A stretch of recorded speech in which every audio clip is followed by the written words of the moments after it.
Good afternoon, everybody, and welcome to our interactive webinar. It's a very interesting webinar we're conducting today with some very experienced and knowledgeable speakers.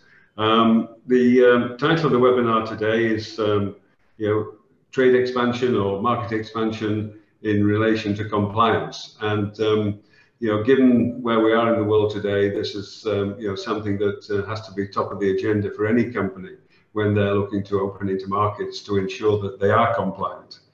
One area that we've covered in the past, and I'm sure we'll go through it today, is compliance is not just unique to one organization.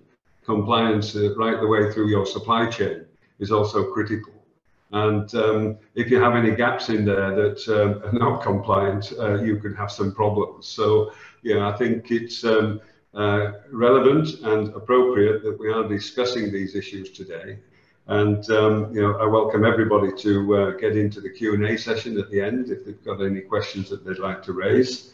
If the questions require any further discussion or consultation with our speakers, then we'll take those offline and you can contact us by email and those questions will be passed on.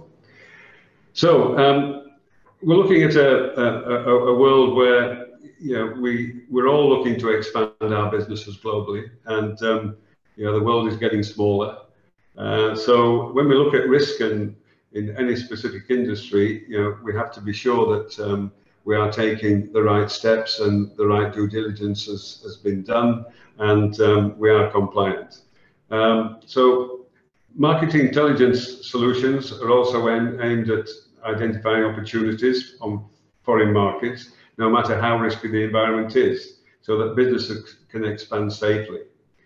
I mean, considering the current state of economic affairs, expanding trade initiatives between Turkey and UK, compliance and security measures need to be taken by companies on both sides in order to make sure fruitful cooperation is not disrupted. The UK Bribery Act, as well as other anti-corruption extraterritorial regulations, require companies either doing business with the UK or related to Britain in other ways take relevant measures, including building compliance programs and conducting integrity due diligence in order to avoid being involved in corrupt practices, and even indirectly. And this is something that I did mention earlier, that you have to make sure that your supply chain is fully compliant. Make sure that you've not left any stone unturned when you are dealing with other organizations that are part of that supply chain. So compliance-related preventative measures are always better and more cost-efficient than investigating existing fraud or corruption episodes. Prevention is better than cure is basically what that's saying. So the solutions that we are going to discuss at this webinar are aimed exactly at preventing businesses from getting into trouble. Such solutions include upscale integrity due diligence and risk assessment with a particular focus on third-party compliance. The integrity due diligence and risk assessment toolset also helps businesses avoid other significant compliance violations such as sanctioned entities, modern slavery, environmental breaches, money laundering, and terrorism financing. So it's a very complex subject, and when you've got complex subjects, the devil is in the detail. And we don't have devil speakers today, but we do have details speakers today. So we're in safe hands. But so this is what we're going to cover. I mean, it's going to be, as I say, a very interesting discussion. I'll just briefly introduce the speakers, and then I'll hand over to our moderator today, Pablo, who will then introduce the speakers, and they can give a brief background bio of their experience and knowledge. So Pablo is the managing partner of COSA, who's our partner today, together with the managing partner of Lumin, based in UK. So we have also our Turkish connection here with Altu, who is also one of our members, I'm pleased to say, who is dealing with sort of the legal issues in that respect. And it's a group collaboration, and we're very proud to be part of it, and we look forward to ongoing developments and opportunities working with this particular group in relation to Turkey and UK and internationally, because we all know that Turkey has a long historical trading relationship within this region. And as far as many Turkish companies are concerned, particularly the big construction companies, they all operate on a regional and in some cases global basis. So, having a footprint in Turkey is very important, and obviously having the knowledge and expertise of a Turkish representative here on the ground is also very important. So, Altuğ's our man here, so I'm sure he'll be giving the benefit of his advice from the Turkish perspective. And we also have James Mackey, and he's the managing partner of Lumen, based in London, together with Georgina Harris, who's also a managing partner of Lumen Associates. So going back to Pablo, I mean, he's Ukrainian, and COSA is based in Ukraine, but there's offices and collaborations outside Ukraine as well. Also very experienced, comes from a diplomatic background, so he's traveled the world due to his parents being diplomats. And I'm sure he's seen very many interesting things during that period, and is obviously bringing all that knowledge and experience together with his involvement in various organizations that are deeply connected in the subject that we're discussing today, and will obviously share his views, advice and guidance on this subject, which as I keep repeating, is becoming more and more important as we go forward in what will be the new normal post-COVID. So I'm going to leave you to it now and hand over to Pablo, who's going to moderate, and I wish you all success. It's going to be very interesting, and as I say, please get into the Q&A at the end, and we'll do our best to answer all the questions. So over to you. Enjoy the day. Thank you. Thank you very much, Chris, and good afternoon, colleagues. Well, our first speakers today are James Mackey and Georgina Harris, as mentioned already. Those are top professionals from the UK who have significant backgrounds in corporate businesses and around the world, dealing with risk assessment, investigations, and compliance. And I believe that their expertise would be invaluable today, since we are all of the businesses nowadays are kind of impacted by the extraterritorial regulations of the United Kingdom, of the United States. And I think James and Georgina are the ones who can give us a very clear framework of what we need to look at and where we need to be careful to avoid any troubles. So Georgina, James, the floor is yours.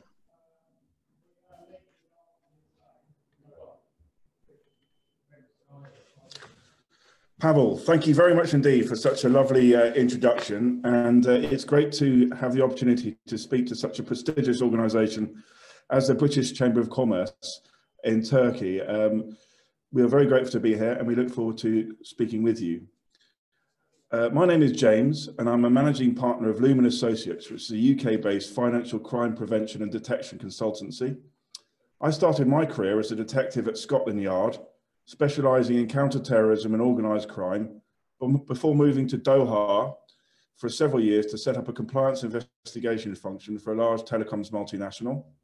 Following this, I completed similar projects across Bangladesh, Pakistan and Algeria, supporting further high-profile multinationals.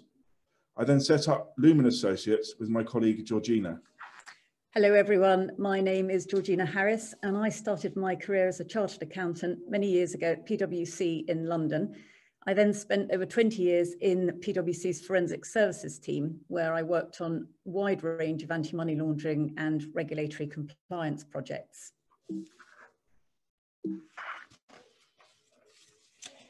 We're going to talk to you today about some key compliance topics which are relevant to businesses that are operating overseas, but that have business links with the UK.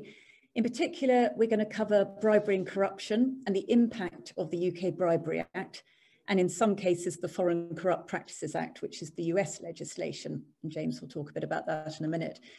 We will speak about some of our experiences of companies where systemic failure and weak or lack of robust controls have resulted in catastrophic consequences, which might range from financial penalties to prosecution, and of course, a very, very damaging impact on reputation.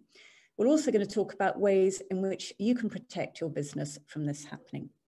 So let's start with an overview of the bribery and corruption issues which people should be thinking about.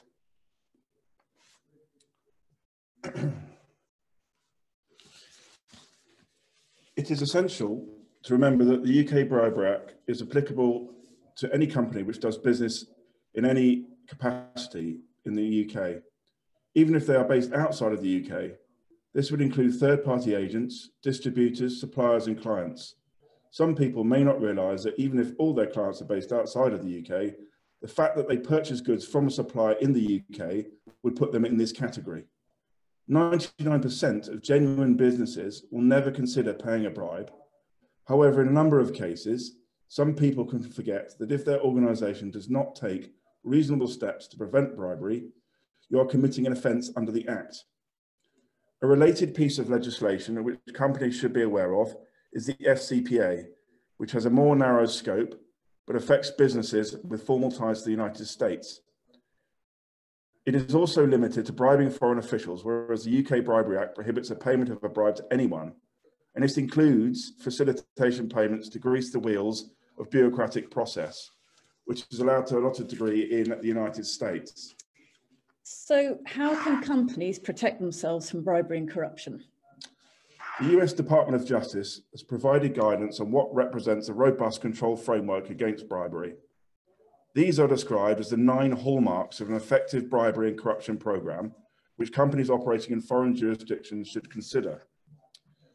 These are commitments to good practice from leaders, so tone at the top, effective compliance policies and procedures, robust and independent compliance infrastructure, regular risk assessment, regular training and advice for employees, incentives and sanctions for staff, understanding your suppliers and partners, internal investigation functions, and continuous improvements.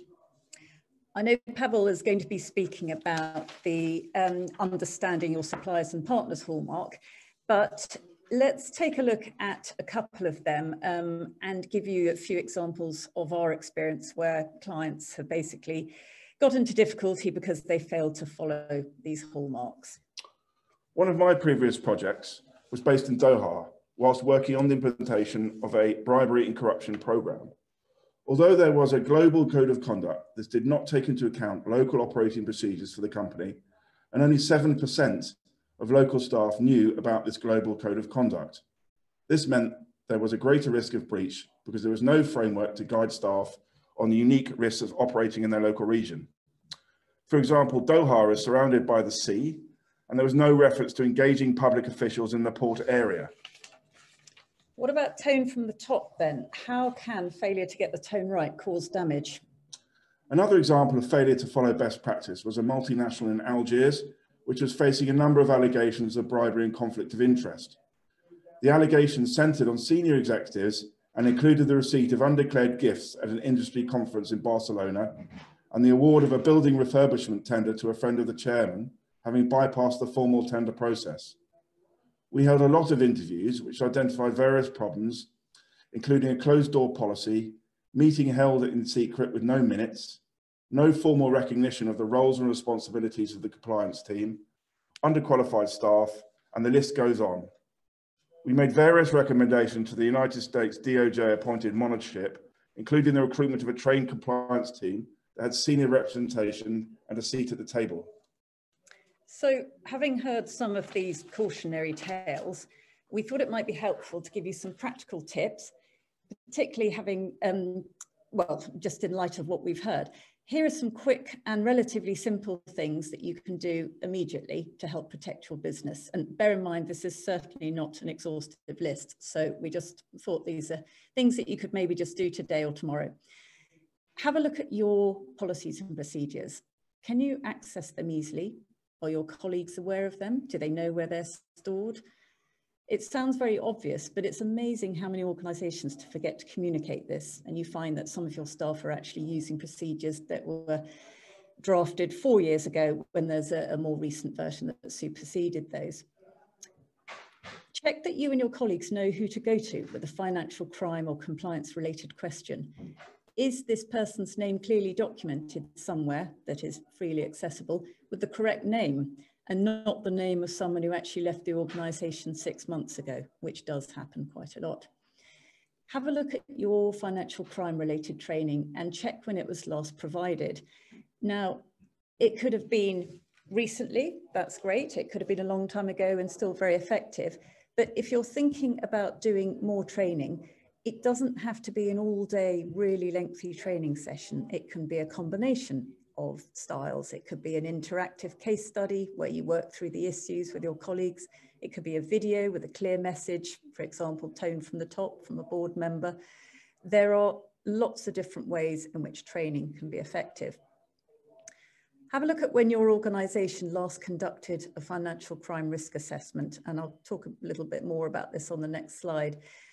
Risks change, new risks arise. Periodic risk assessment will help you to keep on top of these and identify which of your controls need to be enhanced or whether you need to implement new controls in order to reduce risk. And last point here, have a look at your gifts and hospitality register. Do you have a register? Who has overall responsibility for it? Are people using it? Does anybody check it? Does anybody sample test to make sure it is in line, that it's being followed?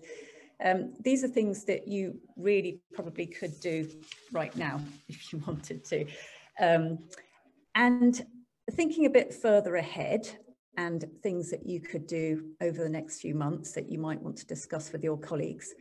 I mentioned risk assessments just now. If you haven't done one, then start thinking about it now. And think about who is going to contribute to it. Is it just going to be one person? Is it going to be various teams? Think about how you're going to actually assess the risk factors that impact your business in terms of money laundering, bribery and corruption, fraud, tax evasion, sanctions, all of the different financial crimes that will have an impact on businesses. And decide who's going to take overall responsibility for your risk assessment. It's amazing how many people do it, and then nothing happens after that. So no actions are developed, and make sure that somebody is driving it forward, that they're going to say, right, these are the actions, these are the controls we're going to enhance, and this person or these people are going to monitor the actions and make sure that they are progressed. And obviously, this risk assessment is going to need to be done again. Think about when you're next going to revisit it. It might be when you're thinking about expanding into a new service or a new product or a new jurisdiction, or it might be that you want to check it sooner than that. But just really try and think through the different issues and the plan for how you're going to keep that risk assessment live and effective. Have a look at your tone from the top. We mentioned this a little bit earlier. Are you comfortable with it? Is it actually doing the job? And is it appropriate for your business? Does it resonate with your staff?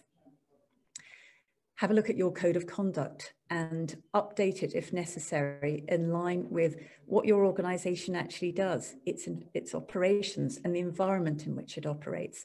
Is your code of conduct tailored to the nature of your business? Have a think about your management information and evaluate it to really try and see whether your leaders and board members are actually getting adequate information and accurate information and complete information that enables them to make decisions relating to financial crime risk management and regulatory compliance. And again, this is something that you will want to revisit because things change. I mentioned policies and procedures earlier on, and obviously making sure that all your staff are fully informed of those. Do they know what disciplinary sanctions there are in place? And do they know who to report to if they have a concern? You could also get your colleagues to actually confirm that they have read and understood the policies and procedures and get a written undertaking on this.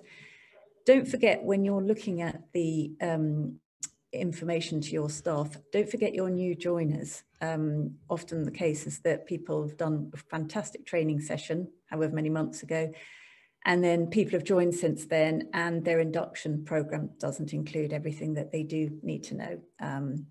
Very important. And lastly, but obviously not least, and again, not exhaustive list, think about your compliance declarations. Are they actually helping you to identify any potential conflicts of interest? That was obviously a very whistle-stop tour through some of the things that you might just want to go and think about after this session. We have actually put together a questionnaire which we will hopefully send round after this, which is going to hopefully help you evaluate the quality of your organisation's controls. And some of the responses might make you stop and think a little bit, not in a bad way, but just to really help you understand whether your controls are drilling down to what you need to prevent financial crime. So we will send this questionnaire over along with a copy of our slides. And I think I'm now going to pass over to Alto. Thank you so much. It's great to be here. First of all, I'd like to thank British Chamber of Commerce for bringing such an important topic and shed a light to that. So along with my esteemed the presentators here, I'm opening my slides right now. Just hold on. Yeah, I think you can see my slides. So today's topic is about UK Bribery Act, and thanks to James and Georgina, they make a very good brief summary of it. So in legal terms, and for Turkish companies and compliance and legal professionals, what does this law say? I will mostly touch base on that and also echo some of the statements that James and Georgina said for prevention and getting prepared for the law. Actually, UK Bribery Act has been enacted in 2010, and during that time was called as the toughest anti-corruption legislation worldwide.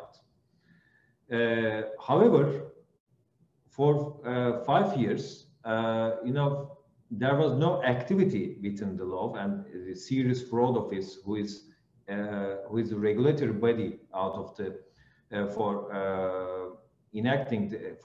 applying the law, for 5 years, the commentators has called the law as a sleeping giant because there was no activity. But starting from 2015, we have seen some major cases, especially Airbus case, as mentioned, and Rolls-Royce case. So to sum up, we can say that UK Bribery Act has an extraterritorial effect. That means that not only UK companies are affected, but companies or persons who have affiliation with UK legislation or territory are affected, like companies who are incorporated elsewhere in the world but have subsidiaries in UK, or holding companies in UK, or UK citizens are in the scope of this law. So that's why we call it as an extraterritorial effect rather than national effect. So when we see the sanctions are severe because for real persons, there's imprisonment for up to 10 years. And for companies, the fine amounts are unlimited. So that means that according to the severability of the case, according to the bribes given and the duration and the disgorgement amounts, the fines can vary between some small amounts to really huge amounts for especially multinationals. So I mentioned there's a special body in UK which is entitled to apply the law. It's a serious fraud office, and as far as I know, the current head of the serious fraud office is actually worked in US before in FCPA cases. So we can say that UK Bribery Act is actually echoing the anti-corruption law, the generally applied FCPA, Foreign Corrupt Practices Act, but goes beyond the limits of the FCPA, which I will touch base. And UK Bribery Act also gives the opportunity to corporations for companies to cooperate with the bodies by signing deferred prosecution agreements and self-disclosure. And we will gonna touch base upon that because the current legal system, we call Anglo-Saxon legal system, UK and US legal system, are based on actually self-disclosure principles when conducting such investigations. And that's why if you cooperate and self-disclose, make self-disclosure to governmental organizations, you can get a fewer fine, or you can get a exception for these investigations as well. So speaking about deferred prosecution agreements, since 2015, these are the numbers that I get from the website of SFO, Serious Fraud Office. And one of the largest ones was about Rolls-Royce case, because the duration of the infringement was like 20 years, and it consisted different countries, like bribery in 7 countries, including Indonesia, Thailand, India, Russia, so many different jurisdictions. And this case, this investigation was led by the cooperation of US and Brazil government authorities together. And Rolls-Royce has paid a large amount fee to UK authorities, US and Brazilian authorities. And during this investigation, SFO has made a really diligent investigation and go over, as far as I see, millions of documents. I think they also use data analytics here, and more than 200 people were interviewed for this process as well. And after this DPA was signed in 2017, Rolls-Royce, as the company for we know for luxury cars and aerospace engines, has declared a significant loss in its revenues. So, being as we recall, a general quote, you know, if you think compliance is expensive, try non-compliance. Is seen. This quote is seen as alive in this matter. So, moving on with UK Bribery Act, as my colleagues briefly mentioned, it's good that we compare this kind of legislation between each other. That's why I want to compare UK Bribery Act with the US legislation, FCPA. FCPA has been enacted since 1977, and 33 years later, UK Bribery Act was adopted.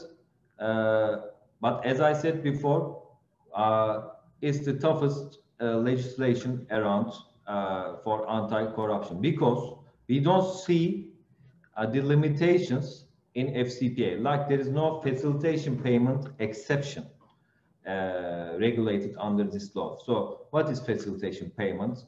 So it's sometimes called a grease payment, you know, to speed up the process. These are the motivational payments done to governmental officials, and in very limited cases, we are seeing that there is an exception in US legislation, but in UK Bribery Act, we don't see this exception. And another important notice, when we talk about bribery, especially in Turkish legislation as well, we need to look at the criminal code, and the criminal code article 252 says that the receiver of the bribe, the taker of the bribe, needs to be a government official. But in UK Bribery Act, we are seeing a new term called commercial bribery, which is bribery between private and private entities. So even though a government official is not bribed, a private party is bribed, the UK Bribery Act still considers this under the scope of this agreement act. And also there is also a term called passive bribery. So active bribery means that you are paying the bribe, and passive bribery means that you are receiving the bribe. So not only giving the bribe is under the scope of this act, UK Bribery Act, but passive bribery, taking the bribery, is also an offense regulated under UK Bribery Act. And an important issue to consider is failure to prevent bribery. There is a term like that in the law, and it is this is a separate offense, by the way. Failure to prevent bribery is also regulated as a separate offense in the law, and we saw that in one case, in Sanctions case, SFO has actually applied this by saying that the companies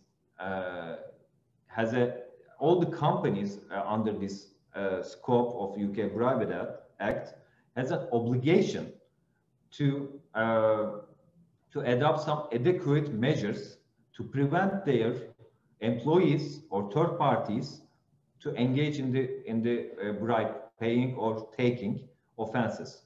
So this gives a burden or obligation to companies to prove that actually the employees are trained, the processes are in place, and there are enough controls to refrain from such offenses and to be not obliged by the acts of the employees or third parties. So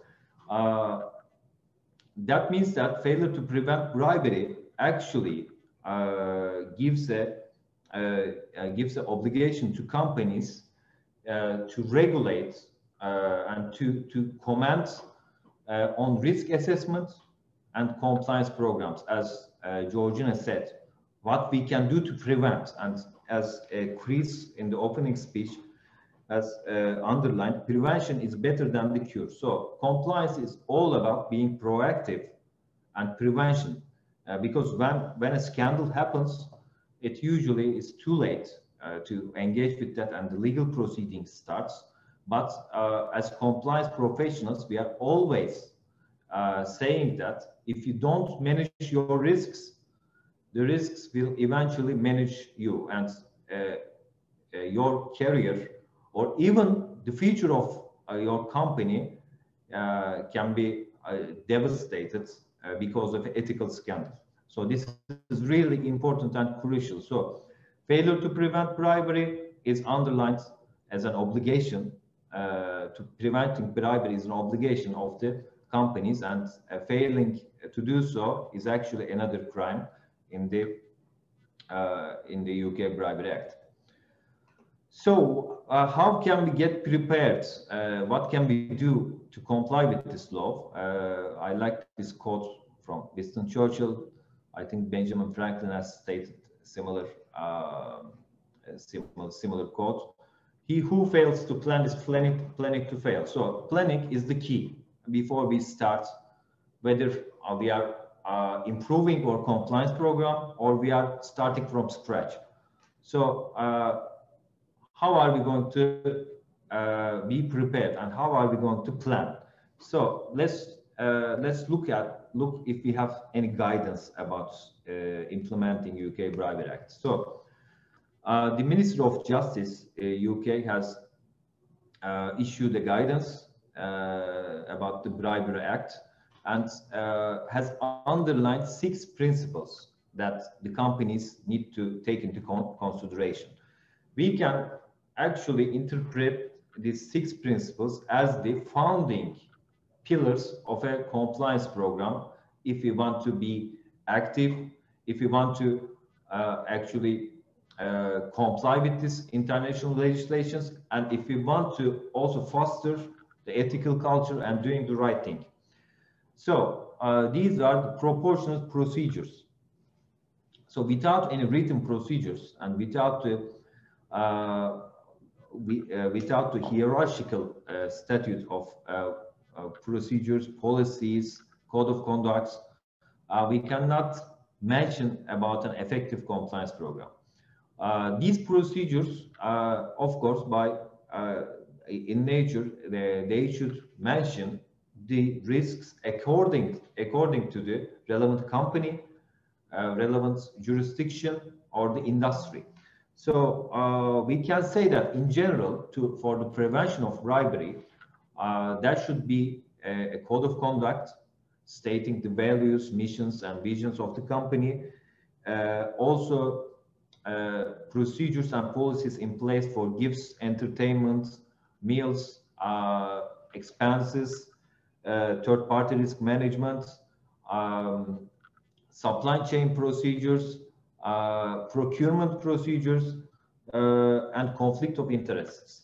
Because conflict of interest is generally a topic left behind, and if we don't manage conflict of interest, we are seeing that at the end of the conflict of interest procedures, we can see some misconducts or unethical behaviors and even legal consequences within the company. The second one is the principle is top-level commitment. So this is really important. This is what we call a commitment from the top management of the company, tone at the top or tone from the top. But currently, in the new trends of compliance management, it's not enough.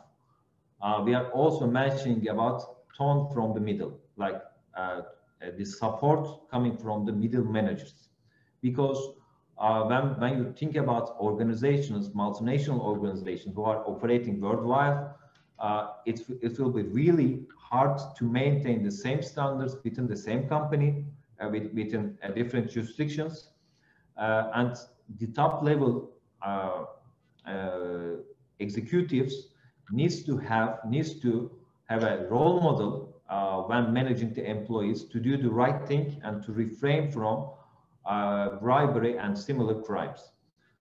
The next one is risk assessment. As Georgina mentioned, it's really crucial that the relevant support departments within the company, together with the commercial departments, sit down and think about the current and future and the past risks within the company that they faced or may face in the future, and do a prioritization among risks. Because if you don't prioritize risks, you don't know where to focus on, or you cannot mitigate risks enough. So coming to next item is due diligence. Due diligence means that especially managing the third-party risks, you need to do your own research, do your homework, and you need to know who you are engaging with, because the extraterritorial effects on anti-corruption legislation says that the companies are also responsible for the acts of the third parties they engage with. So this is a similar concept like failure to prevent bribery. There is also an obligation of the companies to constantly monitor third parties and refrain from doing business with third parties who are actually risky and who may expose the company in a bribery possible offense.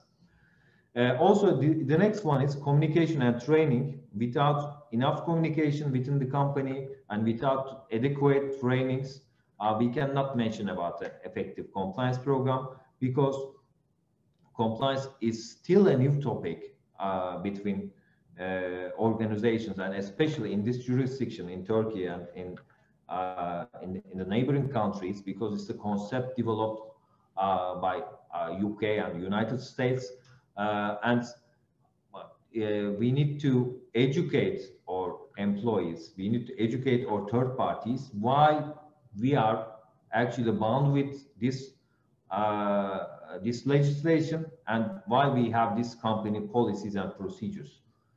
This is really crucial. Otherwise, if we don't tell the employees why we are doing what we are doing, the message will be lost in the translation, and we cannot speak about the effective communication and training style.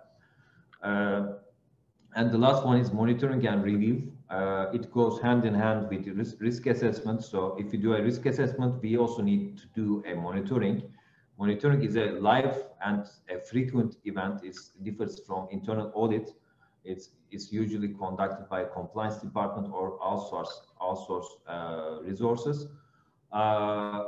It aims to actually shed a light in the different parts of risk assessments elements by taking some samples in the process and actually checking whether they are in line with the legislation or company procedures and procedures. Checking and finding mistakes is not enough. In compliance culture, we always talk about corrective and preventative actions, and we need to also train our employees or adapt our training according to the lessons learned in our monitoring and review processes as well. So I think I have used my time, but as a last step before giving the word to Pavel, I also like to talk about the future of this work, the future of compliance, and what are we going to face in the digital future as well. So for future of compliance, I may say that the integration of compliance programs according to upcoming trends, risk and challenge of business strategies, especially for crisis management and business continuity, will be utmost important, because after leaving a pandemic crisis, it's really important for compliance department to actually integrate the compliance programs according to new risks and trends.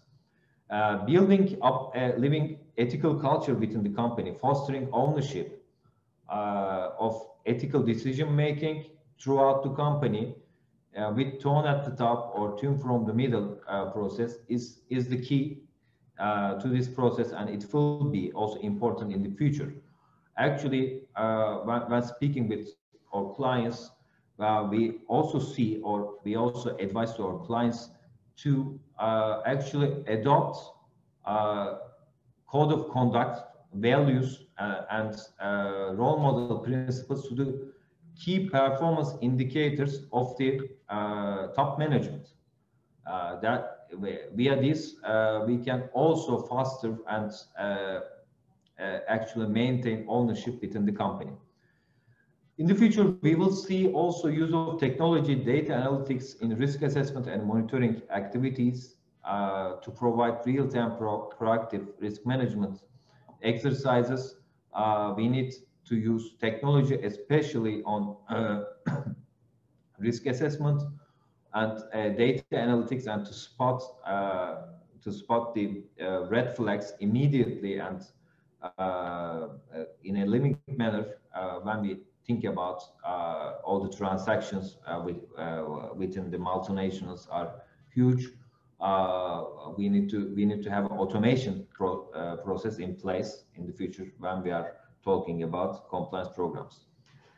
And compliance professionals and compliance consultants will master the digital communication and maybe use legal design or compliance design to shorten their messages and tailor it to the audience, because in the companies, nobody likes to, by nature, read 100-page of policies or legislation.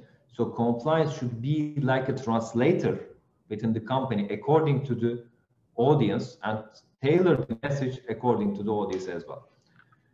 We are seeing other trends in compliance in addition to anti-corruption, like human rights, vendor management, climate change, anti-money laundering, competition, sanctions, data protection. This will be cybersecurity.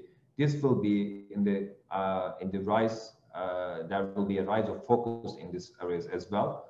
And as I mentioned, the rise of automation in internal investigations, third-party risk management, know your customer policies, corporate intelligence, policy making, and similar topics will be important.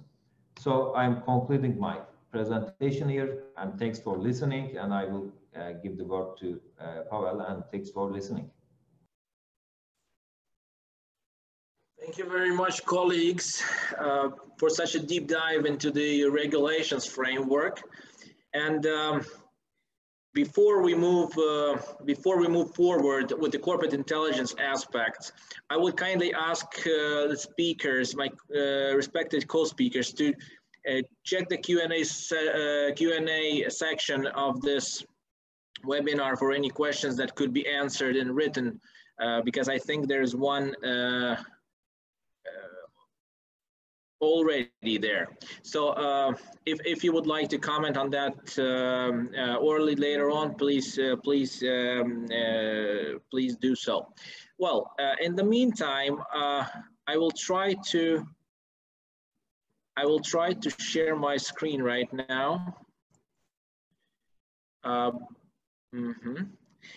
Before I start, I would like to, well, first of all, thank the British Chamber of Commerce in Turkey for this opportunity. This is our first webinar with the organization since our launch of operations in this beautiful country. And actually, my first visit to this lovely city of Istanbul since we established our practice here. And I wanted to introduce my colleague, the representative of KOSA in Turkey, whom you will probably be seeing more often soon, Ece Kutsov. She's here with me right now. Hi all, nice to meet you. Thanks for British Chamber of Commerce in Turkey for this opportunity, like Pavel mentioned, and thanks to the colleagues from Lumen Associates, and thanks to Altuğ for enlightening us. And I'm giving my word to Pavel again. Stay safe. Thank you, Ece. Well, yes, and last but not least, a special thank you to Altuğ and Çetinkaya for sharing the premises today. Premises with a beautiful view to make this day as efficient as possible. Thank you very much.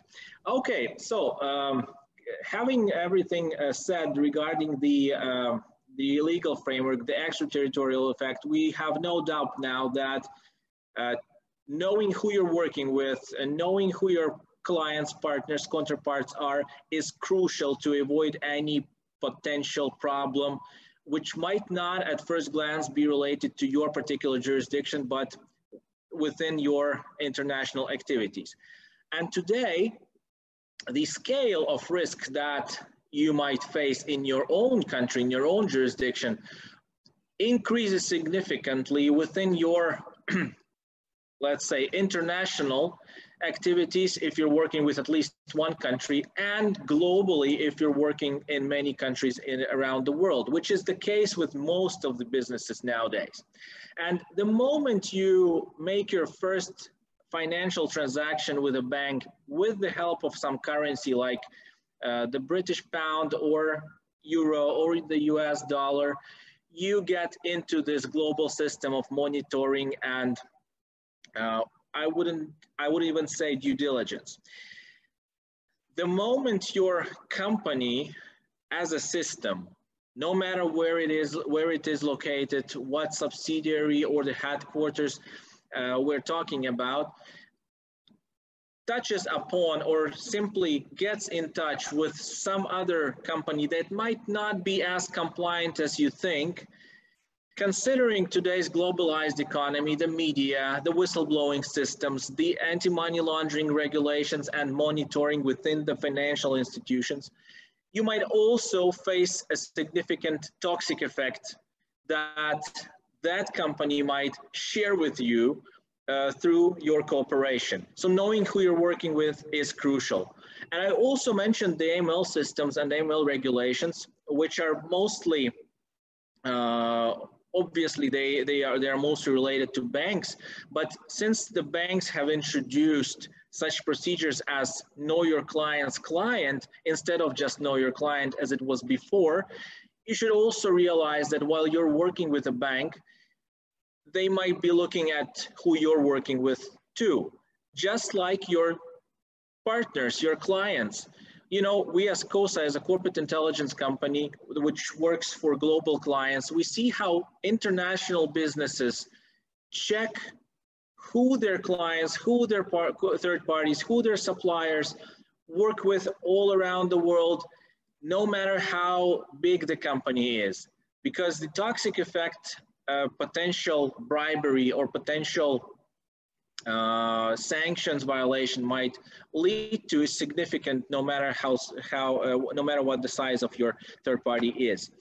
And in addition to the corruption aspects that are obviously some of the most significant in terms of the mentioned toxic effect, you should also pay attention to the sanctions regimes, the money laundering regulations, as well as the countering of financing terrorism, which is the two crucial topics for banks while they're checking on who they're working with. And obviously such things as fraud, they're much more straightforward since they have a touch upon your company's money right away, not waiting for any kind of fines or additional investigations. Companies lose money due to fraudulent activities right away. And compliance and preventative measures and due diligence in particular, integrity due diligence in particular, helps you avoid these kinds of risk areas. So before you look at the counterparty you're working with or you're about to work with, we always recommend to look at the environment you have just arrived in. If you're an international business and you have launched or you're just starting to launch your operations in a new country, or you're already working there, but you're probably establishing a new subsidiary, for example, it is highly recommended to understand where you're working. The first kind of indicator would be the Transparency International Corruption Perception Index that will help you at least understand what is the rating of your of the country you're working in regard to, well, obviously corruption perception. In simple words, you will clearly understand whether the country is seen as corrupt or not. Moreover, it is great to look at the political system, or the way the judicial system works, obviously the legislation, the legislative framework in general, because since you know the extraterritorial regulations, you should also look at the on-the-ground legislative framework, which might be even more specific than the global one. It is also good to look at the regional, to have some of the regional focus in place, since if you're working in a large country, it can be very different in terms of the corruption environment, competition environment, when it comes to one or the other region within the same country. Moreover, the local groups of influence, the local authorities might have very different views on foreign investments and the understanding of their importance. So getting a kind of an overview of how it works in a specific sub-region in a country is crucial. In addition, obviously, to the industry focus, since risks in energy sector or the agricultural sector or the pharmaceutical sector are quite different, and they all have their own specifics. And of course, if you're working in a new country, you should realize what the entrenched mechanisms are, the unseen, the unwritten laws that the local businesses follow, and the ones that you will need to probably compete with. And in a strategic way, it is absolutely irrelevant to follow certain unwritten rules if they are related to certain corrupt practices. When, you know, we hear from clients, well, everybody works like that in the market. Yes, that is true. Sometimes that is an obstacle, that is a problem. However, in the long run, it is crucial to understand that those kind of businesses might not survive, or they might survive due to certain reasons, but they're much more, they're in a much more risky situation than you are if you stick to the rules, if you're compliant and you build your way through this, through the business jungle without resorting to incompliant practices. There are a bunch of examples of that kind. Just look at what happened to the some of the Baltic banks, which were, well, recognized as the ones, some of them recognized as money laundering institutions for the former Soviet Union for more than 25 years. But then many of them simply collapsed due to more attention from certain global players. So keep that in mind and think strategically. When we dive into the counterparties, when we have already looked at the environment and we want to understand who we're working with, no matter it's a supplier, it's a distributor or a client, all of those categories of third parties have their own level of risk.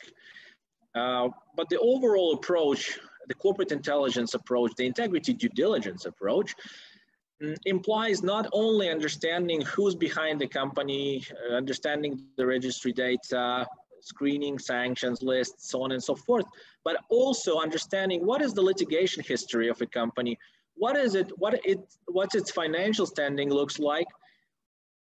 Looking at the key individuals within the company is also crucial. The management, what's the background of the management? Perhaps they might have any significant government dealings, which might not be bad, but could be seen as risky by the compliance function, actually. Whether the company is related to any PEPs, which are the politically exposed persons, and the PEP risk is one of the serious ones in the compliance industry, and especially in the markets where it is thought it is impossible to work without PEP connections. And remember the strategic thinking and approach to compliance that I mentioned a minute ago. And obviously the related entities of the company that you also need to look at, since toxic effect doesn't touch upon only the subject company, but also its ecosystem and the other companies it works with. And the risk areas you should look at are obviously corruption involvement, potential corruption involvement, fraud and ethics violations, any criminal background of the key individuals, and other compliance and integrity issues. But how you look into that, how you conduct your research, what tools you use to conduct that kind of integrity due diligence is usually the two main methods. Well, the terms are open source intelligence, OSINT, and human intelligence, HUMINT. Do not mistake this with with some special services terms. It is a totally corporate and legal and ethical approach to conducting due diligence, but simply the term sounds a bit weird. However, the open source intelligence actually refers to studying the publicly available information, which we usually categorize in three different types: registers, databases and platforms, and the media. As to registers, it's very different in different countries. For example, in Ukraine or Russia or many other countries, the corporate registries are open, they are pretty full. You can see the shareholders, you can see the history of changes of shareholders and directors for additional legal official fee, for example. But in some countries, you might not find enough of information in the registers, and you need additional information to collect that kind of data. For example, even in Turkey, you could not always find all the details in the corporate registry, but for example, for companies registered in the Istanbul area, you can check the Istanbul Chamber of Commerce website, where you can see some additional information on those firms. In some countries, you might not even find a corporate registry online. You need to go and look at, you need to get the extract from the local authorities. As much as I remember, it is the case with Nigeria. It was the case until lately with Moldova and some others. Obviously, building a channel for this kind of information is crucial if you work with those jurisdictions all the time. But there are obviously methods to do that without flying to the country all the time. Moreover, in one of our cases, we faced a situation when the corporate registry was held by a private company. For example, in Liberia, where we had just one project in Liberia, Western Africa. We found out that the corporate registry is held by a US private company, and to get the extract, you just need to write an email to that company. It took a bit of a while to find this out, but still there are cases like that internationally. As to databases and platforms, it's much more sophisticated. For example, the key issue is the legal status of the analytical platform you're purchasing. In some jurisdictions, certain organizations or individuals are suggesting databases that include information that is not available publicly.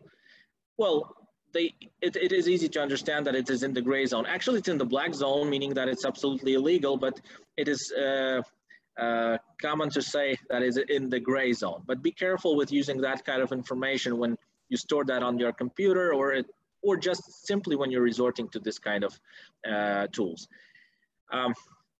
And obviously, those kinds of platforms could be national or international, meaning that they might include the information from a specific jurisdiction, or they might cover the whole world.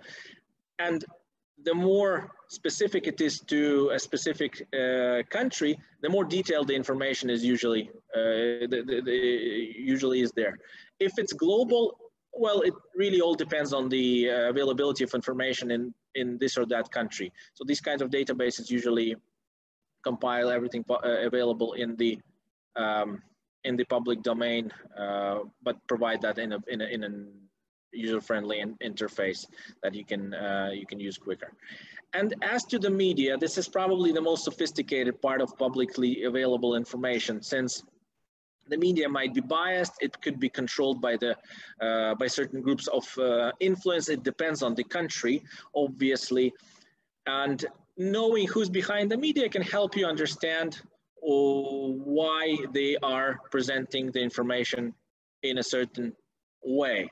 In one of our African cases also, one of the countries of East Africa, we found out that actually the editors at the newspapers told us that most of the information is, if not all of it, is actually provided by the client. So the journalism is not that well developed in that particular country. I will not name that, but it's just provided, the information is just provided by either the organization that wants to publish some information about itself, or by the competitors that want to somehow ruin the reputation of their competitor company. So you need to be careful with that as well. I'm not even saying about the fact that media can be, for example, general or sectoral.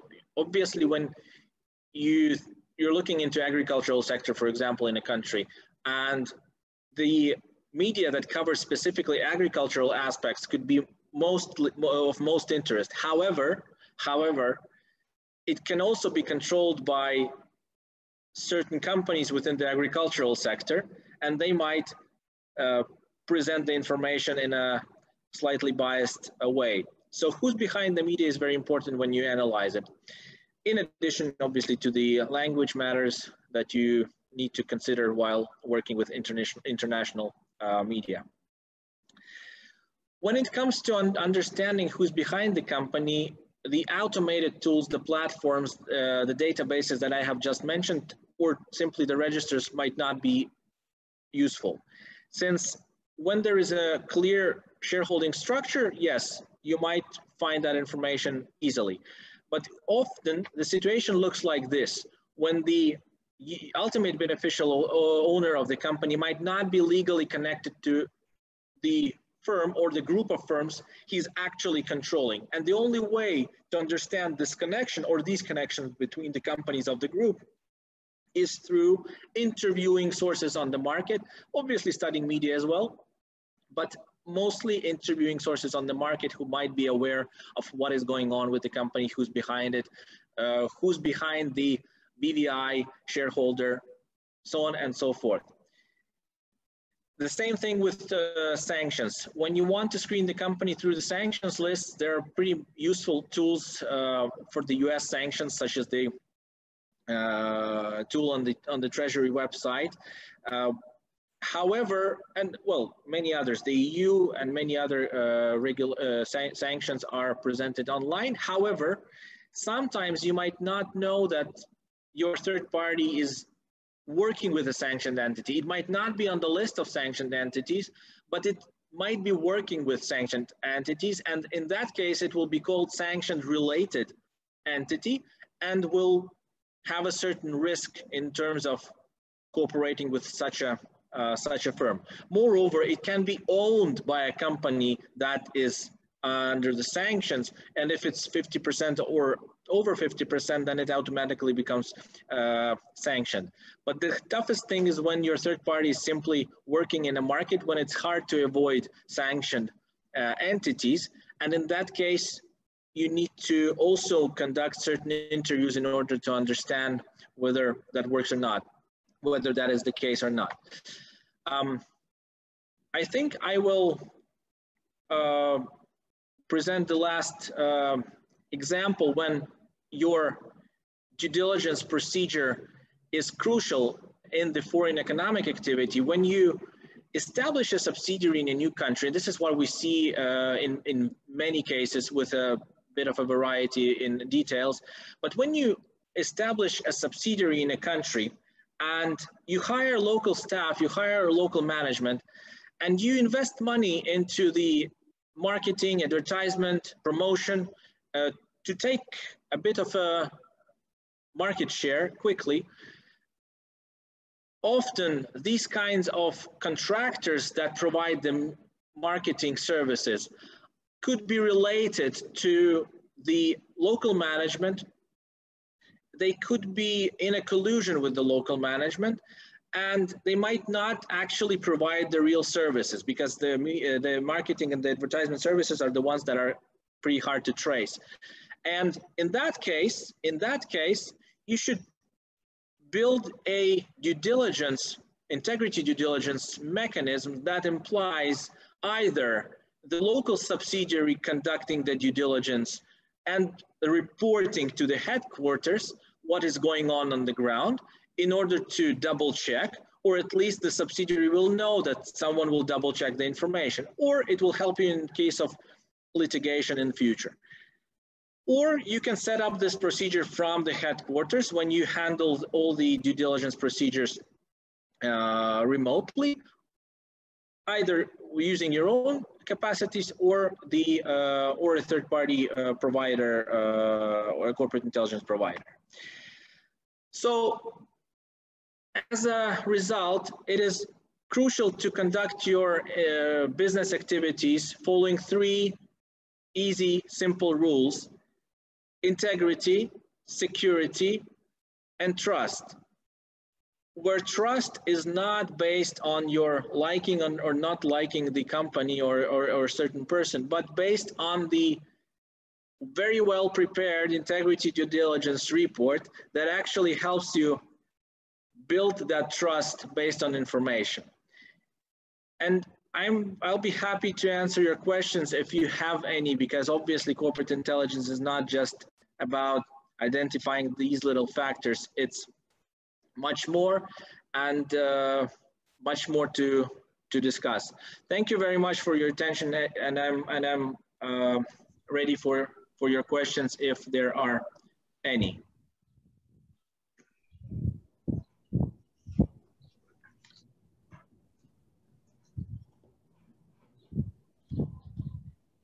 Colleagues, I think we had one question in the Q&A box. Has anyone answered? I think yes. Of course. Altuk, thank you very much for answering this question. Okay, colleagues, guests, does anyone have anything to ask, comment, share experience, share their cases? All right. If there is a question that might arise in the nearest future, feel free to contact all of us, either directly or through the chamber, and Dilruba in particular. We want to thank you for this webinar, the first one since the establishment of our operations here in this lovely country. And stay safe and stay compliant. Thank you very much again for your kind support and the detailed presentations. The webinar record and the slides will be available on our website shortly. Stay safe. Thank you. Thank you. See you. Bye-bye.